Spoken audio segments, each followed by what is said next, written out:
Ladies and gentlemen, thank you very much for joining us. You're watching another episode of Beyond the Headline, but as you can see, our focus is today on budget. But no, it's not just on budget. We're picking up one very important aspect, and that's, do you know the GST on education, higher education in India, is the same as GST on luxury goods, a whopping 18%.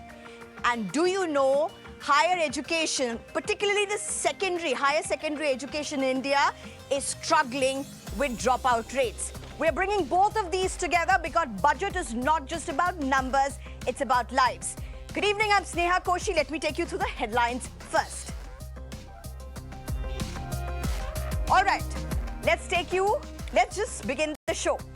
Budget 2024 is just a couple of days away. And a political tug of war in the national capital has, for a change, brought back the focus on a serious challenge before India, the school dropouts. A release by the Directorate of Education states that over 17,000 students have been declared unsuccessful in class 9th for the second time during the session 2023-24. Only 6,200 students enrolled via open school. And they will, according to the current policy, have to switch to the open schools. Now remember this, out of the 17,000 students who have failed twice, only 6,200 students have enrolled in the National Institute of Open Schools. The Directorate has said that the students who have failed twice are at a risk of discontinuing their education. These students need immediate attention and support. But is our budget going to be catering to all of this? Has India been catering to all of this? The BJP has accused the Aam Aadmi Party of deliberately forcing children to fail, asking them to shift to open schools to paint a rosy picture of class 10 results. The Aam Aadmi Party has strongly countered this, saying the schools are among the best ranked nationally and they are undoing the failings of 15 years of BJP. But looking beyond just the national capital and just the political rhetoric, this is the UNESCO report, which does recognize the strides India has made in primary education, but is a grim reminder of the big gap in higher secondary education. In fact, the country is progressing considerably well in the completion rate index for the primary section with 94%. The benchmark set for 2025 is 99%. This is the primary schools. And completion rate is finishing the primary school. However, when it comes to the upper secondary section or the higher secondary section, the completion rate has been slow at 51%. 51%. And the target for 2025, a year from now, the SDG goals is 84%. Look at that staggering difference. In fact, India is behind countries like Bangladesh, Egypt, Ghana, according to UNESCO. For the out-of-school rate, even for the lower secondary, India's progress has been slow by international organization. Even behind Mali, Rwanda, Uganda, Iran and Nepal. There are more aspects in the UNESCO report, SDG 4 Scorecard Progress Report on the national benchmarks, focus on teachers. We'll discuss that in a bit with our experts. Our focus, though, is not just dropouts, but as I said earlier, also the budget 2024. Now, what was budget 2023 when it comes to the education? Let's look at some aspect. Centre's total estimated expenditure on education was 2.9%, 2.9% of the total budget. Contrast this, national education policy says, in fact, it recommends 6% allocation of the GDP for the education sector. We are at 2.9% of the total budget. NEP, by the way, has been carefully worked out by none other than the current BJP-led government or the NDA government. Education gets highest ever allocation. That was the big headline all over when the 2023 budget happened. But remember, there is a catch. The share in GDP remains stagnant at 2.9%. Let me explain that to you. This is interesting. In rupees, the allocation was the highest, and the numbers are on your screen. 1,12,899 crores. The highest ever, actually up by 13% from the previous. But in terms of the GDP share, it remained absolutely stagnant at 2.9%. India cannot boast of a single university in the world's top 100. New universities isn't the best answer. It's important to work on the premier institutions, and that's the absolute necessity, as it were. A very important point to mention: while preschool and primary to secondary education services are exempt from GST, as I mentioned earlier, the higher education, private tuition and vocational training services attract an 18% GST rate. I have just given you a glimpse. I'm going to be joined by a panel of experts as well as political spokespersons, and we're going to deep dive into something that should be extremely close to India's heart: political agenda and the financial statement. I'm being joined by Piyush Joshi, who's a political analyst, Abhishek Sudhir, who's an advocate, Furqan Qamar, who's an educationist, and Dr. Sudha Acharya, who's the chairperson for the National Progressive School Conference. Thank you very much, all four of you, for joining me. Well, let me come to you, Dr. Sudha. How do you look at what the report is? Okay, let's just start with what you see happening in Delhi schools. There's, of course, politics over the dropouts. But how do you look at the policy right now? Twice fail in class 9th, go to the open schools. How do you look at that as an educationist? I'll tell you, I don't know whether we are failing our students or the policy is failing our students. When we follow no detention policy till class 8, so automatically these children were getting promoted. So there was no accountability. And we got the Pratham report which said that class 8 child was not able to read class 2 books. So we were not achieve grade-wise academic achievement, neither any learning outcome, but they were passing class 8. So when they came to class 9, so Delhi government school, whatever you are giving us the data and statistics, most of them failed in class 9. So they were either put to skill education or NIOS. Whereas we private school, we really worked with them, and we also get 25% quota of deprived student or so-called EWS quota, with whom we work, and we didn't get that kind of failure, and successfully they are getting their learning outcome and pursuing their secondary education in private school. So this no detention policy has really done the harm that children were complacent, teachers were complacent, parents were complacent, that automatic promotion is the policy. So whether the child is ready for the next grade or not, they were getting promotion. So that really did the harm in Delhi government school, which I could come to know about the policy matter. And you would be so, surprised Mr. to know Qamar, are we then children saying that... All right, finish, please, Dr. Sudha. Finish, Sudha Acharya, finish your statement. Yeah, I would like to tell you, in my neighborhood, when I asked few girls who are working in as domestic caretaker or something, I, as a principal, asked them, would you like to pursue your studies, or how far you have studied? So they all said that we were studying in class 9. I said, why did you leave? And then when actually I came to know, they don't know even Very basic letters. Point. They don't know basic letters. They said, we got the certificate of class 8, pass certificate, but we haven't studied till class 8 at all. So this is the status of education. Okay. Dr. Sudha Acharya, I know this is going to be a little complicated question to answer, but how old are these domestic workers you spoke to? I'm just trying to gauge, are they the recent dropouts or are they of a different generation? Just trying to understand that. They are recent dropouts. Specifically during the pandemic, they all drop out from the school, and then they started earning for their family because it's survival. over education. So they prioritize survival over education. And of course, they said that we never went to school, but we always say we are studying in class 9 because till class 8 it is automatic promotion. So we just enrolled and automatically we got a class 8 pass certificate. That really surprised me. They were 15, 16-year-old girls. All right.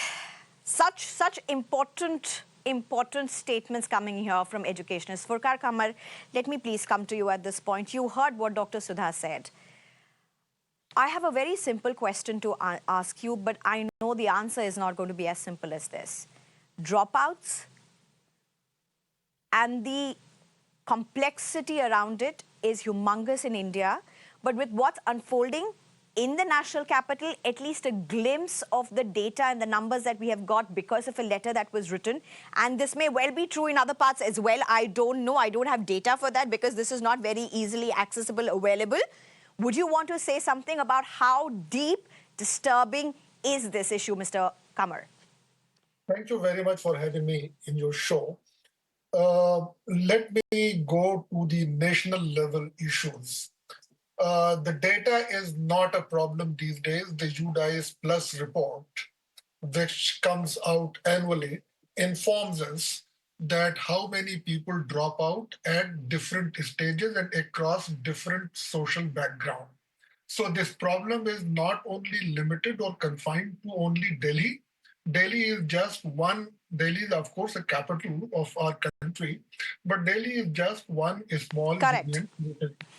So all over India, up to class 5th, that is the primary education, everybody goes and everybody moves on to 8th standards, to 6th standards, and then up to elementary level because of the right to education, compulsory enrollment, midday meal, they continue.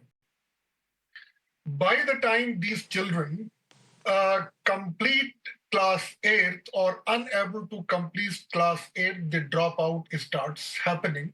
And a number of factors start playing a role. There are educational factors responsible. The single teacher schools still exist in our country. Poor infrastructure exist. Private schools are struggling with their own budget and management related issues. I have been on the managing committee of a school in Delhi. Now, the section size was reduced in the name of quality, but that made their whole budget topsy turvy. GST issues you raised, and I may say that there are educational issues because of the lack of infrastructure, because of the lack of teachers. Second thing is that, yes, the effect of the pandemic is very well known. We did some analysis, and what we found was that the GST implementation and also the demonetization caused more students get out of the school system, particularly at the 8th or 9th standards.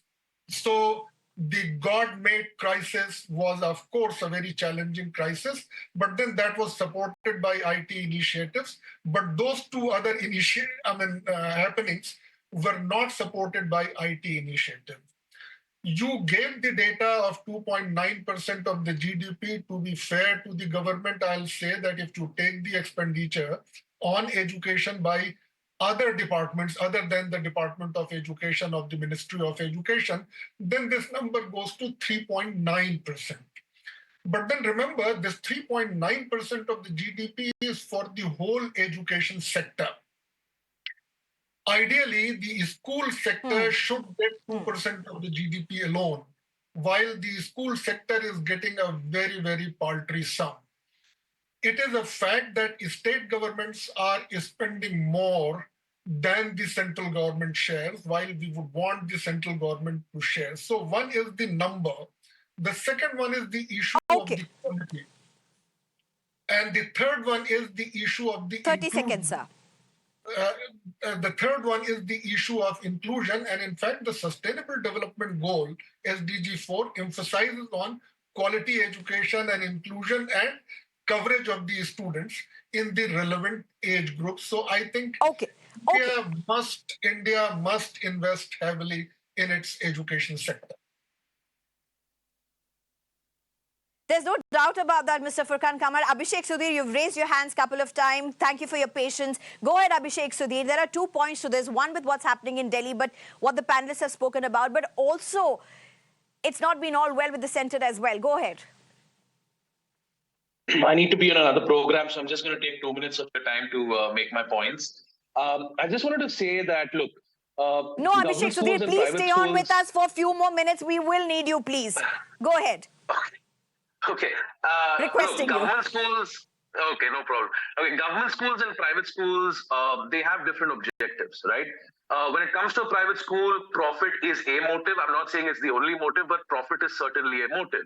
As far as government schools are concerned, of course, the private educationists are free to disagree with me. But I have a young child, and I know that the profit motive cannot just be ignored and not be addressed. That is the elephant in the room. Now, as far as government schools are concerned, we heard the educationists speak about the automatic promotion policy. Look, what is the object of the automatic promotion policy? You want children from underprivileged backgrounds enrolled in schools. You want them enrolled. The next step is to get them to attend school. The third step is to ensure that when they do attend school, you retain them, you retain their interest, you provide them with the necessary quality education. Another step is ensuring that in some way, form or the other, we need to compensate the parents of these. The educationist spoke of domestic workers. These are domestic workers who have studied till class 9 recently. It means these are 15 and 16-year-olds who are working as domestic help. They're under the age of 18, mind you. They are minors who are working, right, at the age of 15 and 16. So you need to compensate the parents of these children who come from underprivileged backgrounds to retain their children in school. Already, education in India suffered a severe blow because of the pandemic. Now you have this policy of the Delhi government where they are failing students in class 10 and class 11. Why is the Delhi government failing students in class 10 and class 11? They don't want them to take the class 10 and class 12 exams. For example, you have something like 17,000 students approximately who were failed in class 9. And as you said at the beginning of your program, only 6,000 of them were enrolled in the National Open School. Now you're basically saying there's somebody else's problem. These children are not statistics, right? If they get 40% or 50% or 60%, it does not matter. We need to ensure that they have a basic level of education. That is the object of a government school. This obsession with marks, this obsession with competency, right? Private schools can deal with that because, again, they are motivated by profit. Profit is an element, right? It's part of their motivation. I'm not saying, again, it's their only motivation. So we need to first get the kids enrolled in school. Then we need to ensure they stay in school. We need to give them quality education. You look at the much touted Delhi government schools of the Aam Aadmi Party. The teacher to student ratio is 1:120 in many schools, Sneha. You have one teacher handling 120 students. You have projectors, you have air conditioners, you have the best infrastructure. The most important infrastructure is what? Human capital, human resources. Most of these Delhi government schools don't have principals and vice principals. You have situations where you have teachers, but you don't have principals or vice principals. Now coming to the political aspect of it. Who is the architect of the Delhi government's education policy? Manish Sisodia. Where is Manish Sisodia? He has been in Tihar jail since February of last year. There is no direction as far as the Aam Aadmi Party is concerned. The chief minister has been in jail for 4 months. The party has been deprived of all its top leaders. There is nobody steering the education policy of the Delhi government. Right. So obviously governance is going to suffer. We can talk about budgetary allocations in terms of what the center gives, but whatever the center gives, the states must utilize. If the chief minister is in jail, if the much touted, education minister is also in jail, then what is the point of the center allocating funds? How are those funds going to be used? Buildings are all well and good, but buildings cannot teach students. The buildings cannot impart an education. The building is just a vehicle or a vessel. Students have to be essentially handheld by the teachers, and the teachers need to be handheld by administrators, principals, vice principals. Principals, vice principals need to be handheld by the Directorate of Education, who have to be handheld by the minister. Education minister has to be handheld by the chief minister, and they're all in jail. So where is the policy going to go?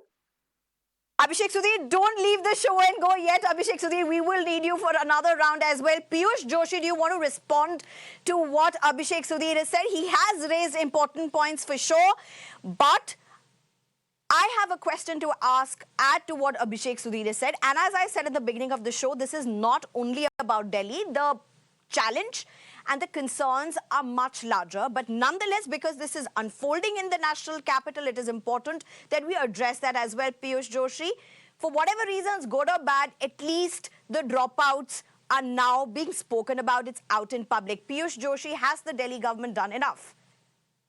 Well, is the Delhi government schooling system perfect? Certainly not. Are they taking enough steps to move in that particular direction? I would like to think so. As Mr. Qamar has spoken before me, that the data is now clearly available. The UDICE reports are there and they are being released every year. So when we talk about certain states, the Delhi dropout rate at the secondary education level is only 4.7%, which is much lower, rather less than the half of the national rate. Talk about states like Assam, the dropout rate 20%. We talk about the state of Madhya Pradesh, the dropout rate is 11.5%. We talk about the state of Gujarat, which is the role model of the Bharatiya Janata Party development agenda. The dropout rate is almost 18%. So when we talk about all these reports, I'm surprised why the BJP is not talking about it. The school education budget, you yourself said in your own report, is only 64 or 66,000 rupees. That is the union budget we are talking about. And how much does the Delhi government spend on the education budget? The Delhi government spends around 16,000 odd crore rupees on education only in the state of Delhi, which is a very small state as compared to the other states like Madhya Pradesh, Assam, Rajasthan, Maharashtra, and so forth. So when we're talking about, we can always talk politics, like Virendra Kumar Sachdeva spoke about. What Mr. Sachdeva's statements, amplifies is that is a statement made by a person who understands very limited about education. And so how do you deal with all this problem of dropouts? The dropout problems is not going away. Mr. Piyush Joshi, that's not a very fair thing to say. I think to all fairness, politicians are meant to raise these issues. He has raised an issue. You may question his understanding, but that, irrespective of which political leader across which party raises that issue. Sneha ji, I should question his understanding because he has made a very superficial point without without dwelling into the various factors that need to be dealt with.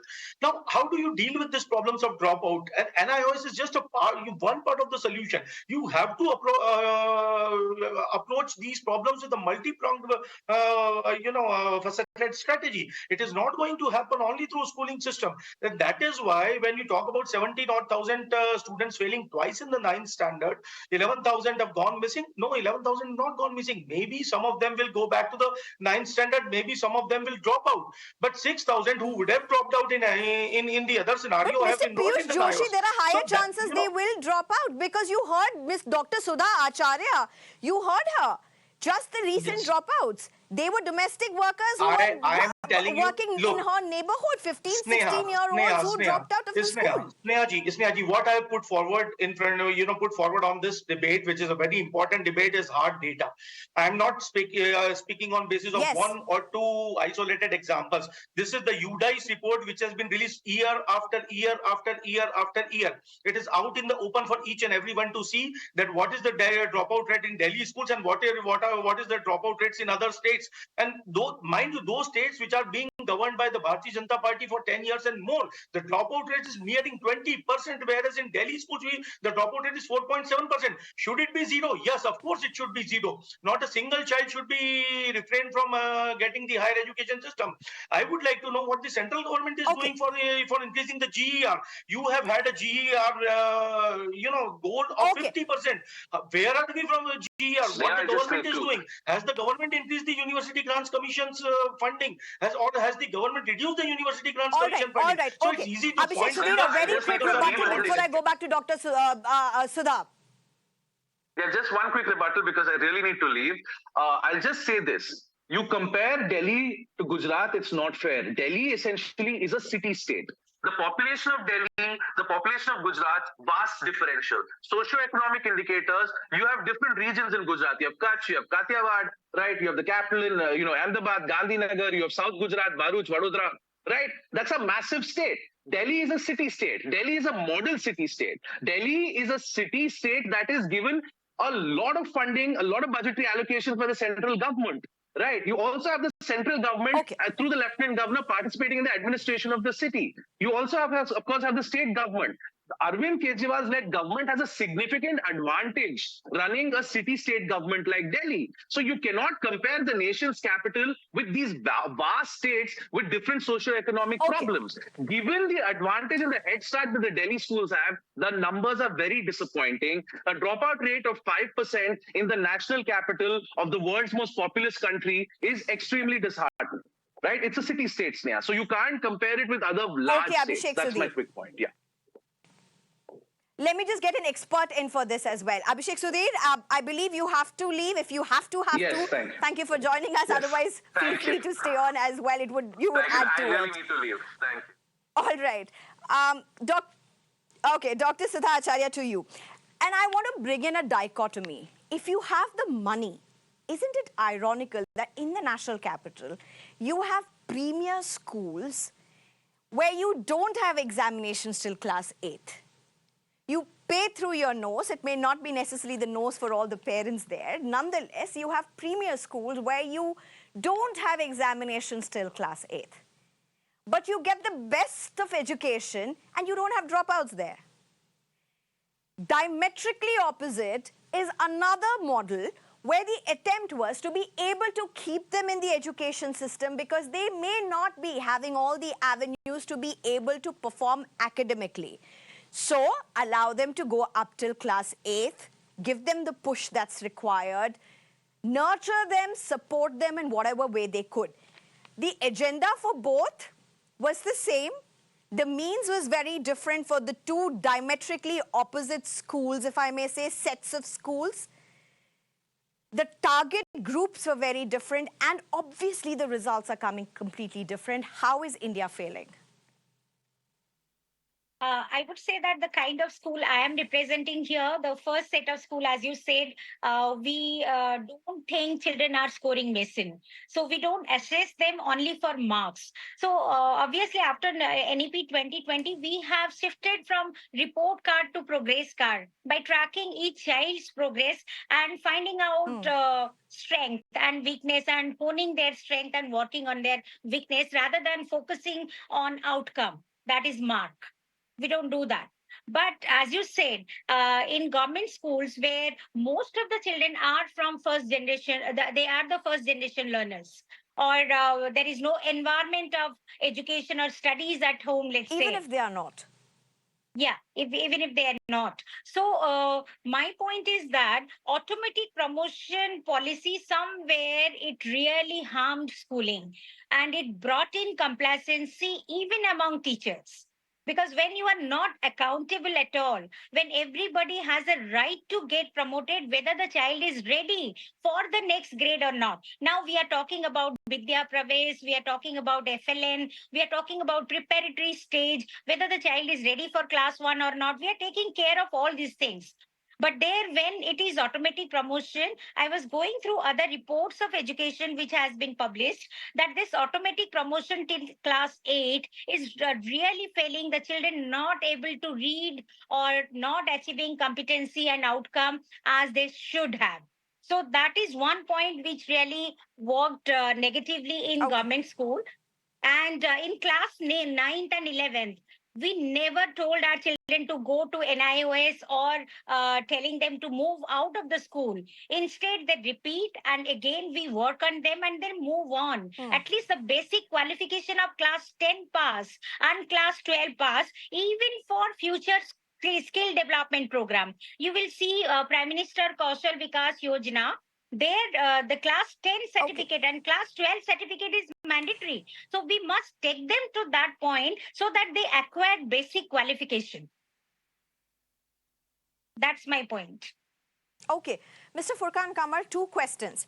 Mr. Furqan Qamar, two questions. NEP recommends that you must have 6% of the GDP on your education. India is far from that. We're very far from that. What do you expect from the budget ahead, the budget that's coming? Also, my second question, and if you could spend a few seconds on this as well, often the burden of dropout is at the heart also of the dropout, if I may say, is also gender disparity. Mr. Furqan Qamar. No, you are you very correctly said the 6% of the GDP is not a new invention by the National Education Policy. It was recommended way back in 1966, 1968 committee. And since then, we have not been able to achieve this goal. I think it's high time that we spend more on education. Not only that, the data that is collected in the form of educational cess from the income tax pay, now they are all so confused that we still do not know that how much of that is being used to finance education and what is the actual budgetary allocation. So I think these need to be corrected and we must not play game. It's a matter of the future of the nation. And therefore, we must sincerely make efforts, attempt to enhance this budget.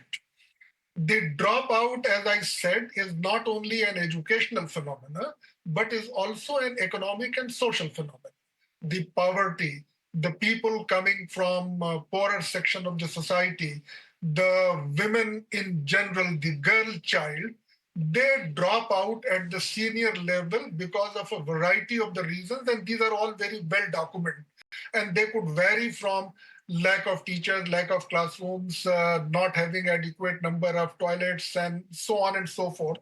So we know these data. So having answered this question, I think there is a few corrections that I must point this out, rising above the politics. We are having this debate today on this television in the context of the SDG 4 report of the UNESCO, that how likely is India to accomplish its target by 2030, which India is committed to.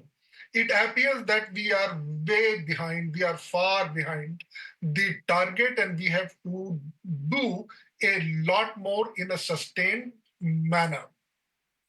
The second thing is that confining this debate only to Delhi only politicizes the issue, does not address the real issue.